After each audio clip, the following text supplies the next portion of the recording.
दोस्तों, आज GS paper two के सलेबस के बारे में देख लेते हैं। हमारा पॉलिटी आज देखेंगे, पॉलिटी भर देखेंगे। पहले क्या हुआ, वीडियो अच्छा नहीं है और जिसके कारण दिक्कत हो गया। आज एक्चुअली में हम लोग पॉलिटी को बहुत अच्छे से समझने की कोशिश करेंगे। तो क्या है, सबसे पहले सलेबस में क्या लिखा है जीएस पेपर में, भारतीय संविधान, ऐतिहासिक आधार, विकास, विशेषताएं, संशोधन, महत्वपूर्ण प्रावधान, बुनियादी। और ये जो भारतीय संविधान है, ऐतिहासिक आधार क्या है, मतलब कहाँ से लिया गया, क्या ये 1935 है, इसके प्रस्तावना में क्या है, ये सब चीज़ों आपको ज़रूर पढ़ना है।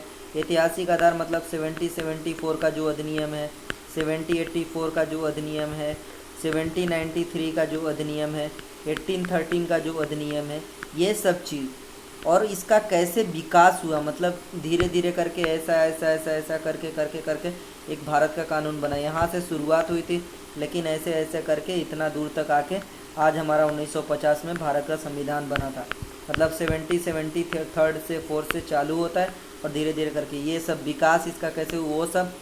और भारतीय संविधान की क्या विशेषताएं हैं, क्या विशेषताएं हैं। भारतीय संविधान क्या है भाई, लोकतंत्र है, लोकतंत्र है। लोकतंत्र का मतलब यह नहीं होता है कि लोगों के पास वोट देने की शक्तियाँ होती है भाई, वोट देना नहीं होता है। लोकतंत्र का मतलब होता है कि चुनाव में जो लड़ता है उसका वो प्रतिनिधि होता है, और जो जनता है, ये जो बंदा है, ये जो आदमी है, ये सोवेरन है, ये संप्रभु है, यह निर्णय लेता है। हालांकि इसके प्रतिनिधि निर्णय लेते हैं, लेकिन भारतीय संविधान किसको ज़्यादा ताकतवर बनाए, इसको। ये आदमी हमेशा इसको चुन सकता है। ये 5 साल के लिए केवल इस आदमी के लिए अच्छा बढ़िया कानून बनाता है और कोऑर्डिनेशन करता है। तो लोकतंत्र का मतलब होता है जनता के प्रति उत्तरदायी, जनता के प्रति उत्तरदायी, जनता के प्रति उत्तरदायी। जनता अगर खुश नहीं है, जैसे सीए बिल हो गया, इतना सारा विवाद हुआ, अगर केंद्र सरकार इस बिल को एवॉइड कर सकती है। ये भारतीय संविधान की विशेषताएं हैं। भारतीय संविधान धर्मनिरपेक्ष है। ये सब विशेषताएं आपको पढ़ना है। संविधान में संशोधन कैसे किया जाएगा, उसके लिए क्या महत्वपूर्ण प्रावधान है, और क्या भारत में बुनियादी संरचना है और इसका क्या इशू है, ये सब। दूसरा, संघ राज्यों के कार्य क्या हैं, संघ राज्य किस प्रकार के काम करेंगे, मतलब प्रशासनिक कार्य कैसे करेंगे, मिलजुल के राजनीतिक कार्य कैसे करेंगे, मतलब कानून वगैरह कैसे बनाएंगे, चुनाव वगैरह कैसे करवाएंगे। और ये लोग न्यायिक कार्य भी कई मामलों में करते हैं, तो ये लोग कैसे करेंगे। हालांकि ये न्यायपालिका करती है, वो सोवेरन है इस मामले में, ये सब काम। संघीय ढांचे से संबंधित जो इशू है, मैं हमेशा बोलता हूँ संघीय ढांचे को लेकर बहुत इशू है। आज जैसे मैं एक आर्टिकल्स अपना विजन का डिस्कस किया था, और भारत का संविधान संघीय है। संघीय मतलब यहाँ पे एक आदमी है, केंद्र है यहाँ पे, और यहाँ पे राज्य है, राज्य है। ये अपने लिए कानून बनाता है, मतलब हम भारत के लिए, ये पूरा इंडिया है। और यहाँ पे यार एग्जाम्पल के लिए हम समझते ये मध्य प्रदेश है, ये मध्य प्रदेश है, तो ये राज्य हो गया।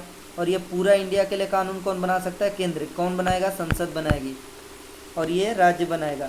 इन दोनों के बीच में पूरा तरीके से सेपरेशन ऑफ पावर है। संघीय ढांचा है, मतलब संविधान में लिखा गया है एक केंद्र सूची है, एक राज्य सूची है, वो अपना अपना कानून बनाते हैं। हालांकि समवर्तीय सूची है, जिसमें दोनों लोग इंडिया के लिए कानून बना सकते हैं। केंद्र सूची, जो संघीय सूची है, वो राज्य के, मतलब पूरा देश की सुरक्षा के लिए बड़ा चीज़ है।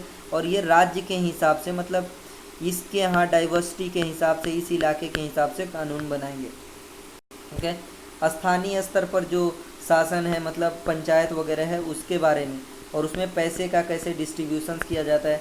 मतलब एक फाइनेंस वित्त आयोग होता है, वित्त आयोग होता है, और एक राज्य का अपना खुद का वित्त आयोग होता है।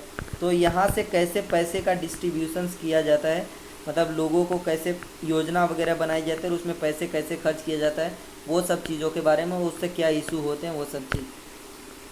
शक्तियों का 100% पृथकीकरण है, मतलब विधायिका,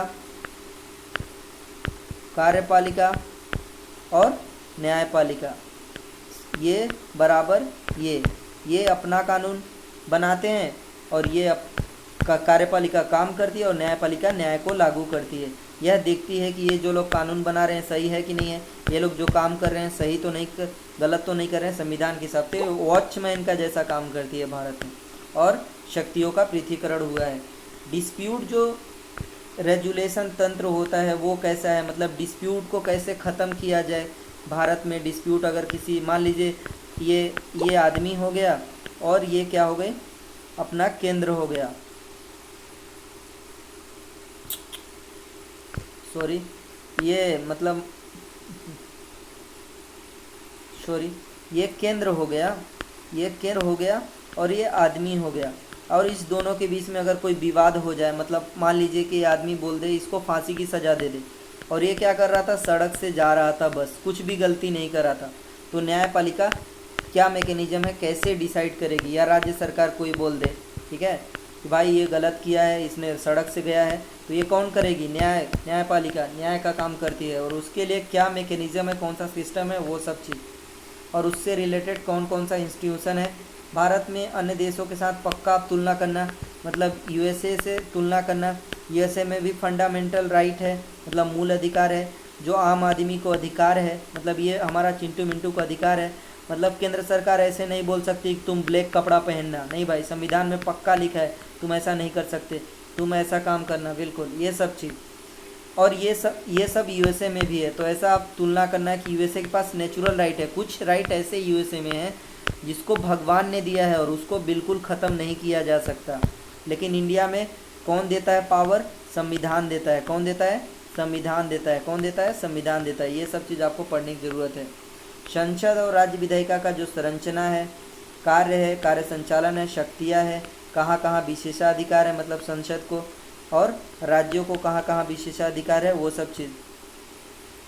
कार्यपालिका और न्यायपालिका का क्या संरचना है, कार्य सरकार के जो मंत्रालय होते हैं, जैसे मिनिस्ट्री ऑफ हेल्थ हो गया, हेल्थ एंड फैमिली वेलफेयर हो गया, ये सब चीज़। और औपचारिक जो अनौपचारिक संघ शासन प्रणाली में उनकी भूमिका, मतलब जो प्रभावक समूह होते हैं, जो सिविल सोसाइटी होती है, एनजीओ होते हैं, और जो पॉलिटिकल पार्टीज़ होते हैं, वो लोग कैसे काम करते हैं, ये सब पढ़ना है यहाँ पे। औपचारिक का मतलब होता है यार नियम कानून, ठीक है, नियम कानून से। अनौपचारिक का मतलब कोई नियम कानून नहीं है, कोई नियम कानून नहीं है, कोई नियम कानून नहीं है, ये चीज़ नहीं है यहाँ पे।